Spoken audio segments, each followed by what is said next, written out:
Welcome to today's live stream. So, today we're going to just have a little intimate conversation because I have a special announcement at the end. If you haven't been paying attention to the live streams and the podcast and the email, all of the things.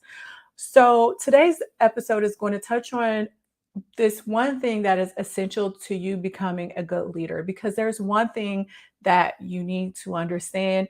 It's like the kiss of death usually for leaders in healthcare, especially if you've come up through the ranks, and that is we usually progress through our career because we've become good at the skills that we do as clinicians and the knowledge that we've obtained as clinicians. Rarely are you given opportunities to grow as a leader, understand what it takes to be a leader. There's no orientation usually for leadership. You don't know how many times I've helped out an organization that provides like a very rough, if that, orientation for other team members. But when it comes to the leaders are just thrown to the wolves. So we don't get the training that we need to be better leaders. And because of that, what traditionally happens, especially in the healthcare field, is that we kind of come up through the ranks based on our performance in our previous clinical roles. If you were taking on some projects as a doctor, maybe now you get promoted to medical director. However, none of these training principles truly focus on what it takes to be a good leader, such as the emotional intelligence, taking care of your mindset and your well-being, and having balance so you don't burn out, and learning how to meld with the dynamics of the team to influence rather than thinking that you have to motivate people, right? You're not usually taught that. And in my decades of practice, what I've also found is usually all this leadership training that's available for leaders is not for leaders in healthcare. It's for leaders in business that have to get that first 90 days plotted out and do this and do that. And healthcare is a very unique beast. And being a leader in healthcare is very different than the leadership programs that are out there today.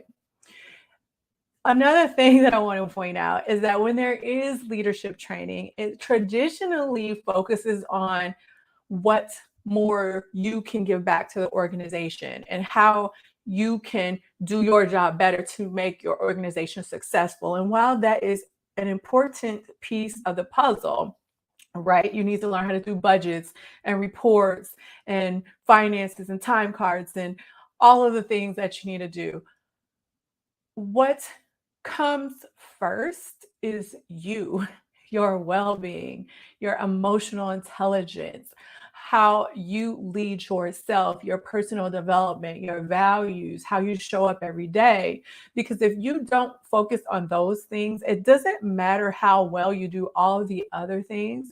You miss out on opportunity and you miss out on money, quite frankly, if you don't understand what it takes to be a good leader. So I have some notes here because if you don't know, this is the last day. This is what, September 12th. This is the last day to sign up for the Leading in Healthcare mentorship because we start today. So I wanted to go over some of the most common questions that I've been asked, just in case you have those same questions.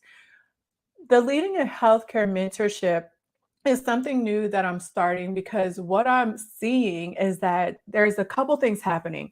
Number one, some of you want to step up into leadership roles, but because you see other people struggling, you feel a little bit scared to take on that type of a position because you think that it's going to take away your well-being, your health, your work-life balance, all the things. But you have to realize that for every leader that you see leading like that, there's over 50% that are not. So it doesn't have to be that way. And part of the reason that it is that way is because, again, we go back to this root cause analysis of us not being taught truly what it takes to be good leaders. So if you are feeling a little bit scared about being a leader, I want you to pay attention to what I'm saying today. All right. Second thing is for those of us, again, that have just come through the ranks, I talk about the Peter Principle in the leading or top 5 mistakes that leaders in healthcare make, our ebook. I talk about the Peter principle because that's the kiss of death as well. Usually, maybe we start off as a little rookies in whatever our clinical ability is. And because we do well in our role, we continue to get promoted based on our ability to do our previous job and not so much our ability to grow into the job that we need to do and do it successfully. So, what happens is usually those of us that have been in our career for a little while and have been starting to gain progress and momentum find ourselves at this position, this point in our career where we feel stressed out, we feel overwhelmed, we feel inadequate, we feel incompetent because we haven't prepared ourselves for the role that we've stepped into, and we finally find ourselves floundering. And unfortunately, a lot of times I work with leaders in that state where they need help urgently because they're at risk for losing their job, just quite frankly. And then there's the over 50% of us that are crushing it, right? And then there's a group of us that have been in our career for a very long time, decades. We are doing well and have been doing well, but healthcare is stressful, particularly right now. And without that support that you need and leaders that understand or a place to turn, you still continue to give your all and show up every day, but it's burning you out. You feel unheard, unappreciated, uncompensated, or undercompensated, all of the above. You're just giving, giving, giving. And a couple of leaders that have recently contacted me have actually just walked away from careers that they have spent decades building because they can't take it anymore. And I want you to understand that it does not have to be that way. So that I want to put that out there because there have been questions as to who this mentorship is right for. The mentorship is right for all of the above because it focuses on the personal development, the emotional intelligence, all the things that you need to grow as a leader yourself, while also giving you the tools on how to communicate effectively with your team, how to influence them toward a goal, all of the things that also may be lacking in your evolution as a leader. So there's two things that are important, but most importantly, it's about coming back to you and your well-being. You in the mentorship will learn that there is an easier way to lead, and it doesn't involve all this stress and being available 24/7 and not having any boundaries so that the things that matter to you as equally as your career or more than your career, your family, your well-being, all those things, so they don't go to the wayside and you end up having to give up on your career. But again, for those of you that want to be better leaders, you're going to learn that before you even get to that point, there are some tools and things that you can put into practice to help you become a better leader. You don't need to be disengaged and be put on a performance plan. Please don't wait till you get that or continue to deal with this emotional, psychological stress that you're dealing with that magnifies to burnout and exhaustion. You don't need to get to that level. And it just breaks my heart when you wait until it's too late because it doesn't have to be that way. So um I'm going to go over some other FAQs that I've been receiving. I'm just trying to think of everything. Go over some other FAQs that I've been receiving so you can understand a little bit more about how this mentorship, the first of its kind, is impactful for you. So, first of all, you're going to say you already are doing all the things and you don't have any time and you just don't have, you just got too much going on. If you are one of those people, then typically what for some reason the psychology of a human being is when things seem stressful, they give up the things that are actually going to decrease the stress, like eating well, exercise, getting good sleep, taking care of yourself, investing in health, all of those things. And so for you, I want you to really take a step back and ask yourself if whatever you're doing is sustainable and if it is um, actually going to get you the results that you need, when in fact what you may need is help. What you may need is tips and tools that are not theories but that are actually relevant to the work that you are doing out in the healthcare field. Maybe for you, these toxic work environments that I'm hearing about for some of you, you're not going to be able to change that when you're trying to, when you know you can't walk away, because there's people that depend on you either at work or in your family, and you need to be able to deal with those and keep your sanity. So you have time.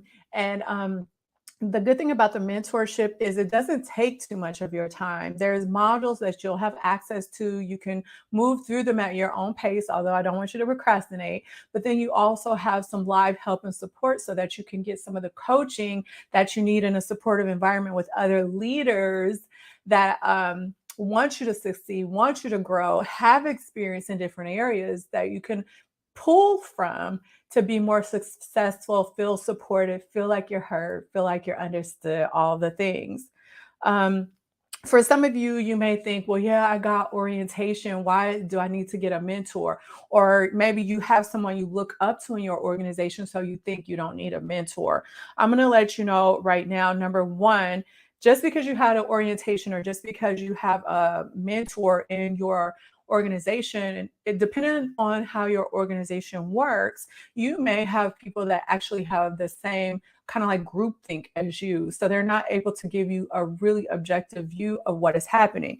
Number two, like I said, most of us are not exposed to formal orientation and training as a leader. So even your mentor could be very helpful to you because they've grown through the ranks and learned from experience, but they still may be lacking in some of the things that most leaders, especially in healthcare, are not taught. So, leaders without formal mentorship, a formal structured program like the one that Leading in Healthcare provides, have been found to have a higher failure rate and lose out on promotions, which may not be a big deal now because maybe you don't want a promotion right now, but you have to think about the long term. It impacts your family, your retirement, your progress, um, exponentially in the long run if you understand the compound effect of how that thing goes.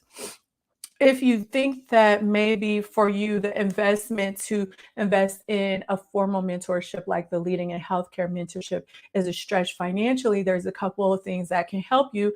So let's be creative about this. Most of us have reimbursement programs at our job, and this is a formal mentorship for leaders in healthcare.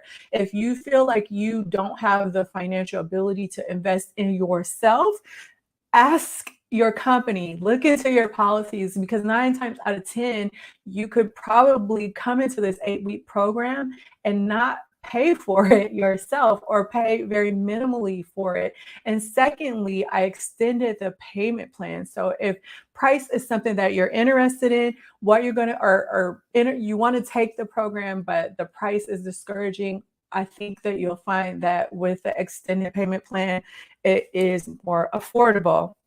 I think I have went over everything, most of the questions that have been asked. I think there's been 3 that people have asked over and over again. Again, it's September 12th right now. The doors to the mentorship will close on September 13th because we will start our first live session on this upcoming Sunday. You still have time to join. Check all of the information that is in the information box with this video.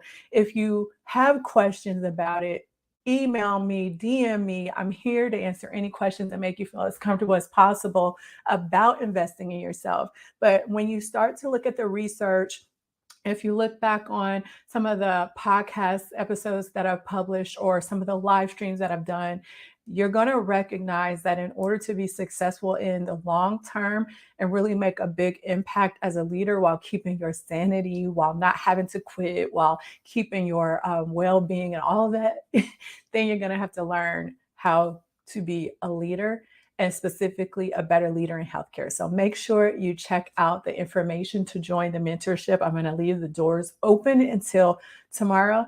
All right. And I will see you on Wednesday. What is Wednesday? 12th, 13th, 14th for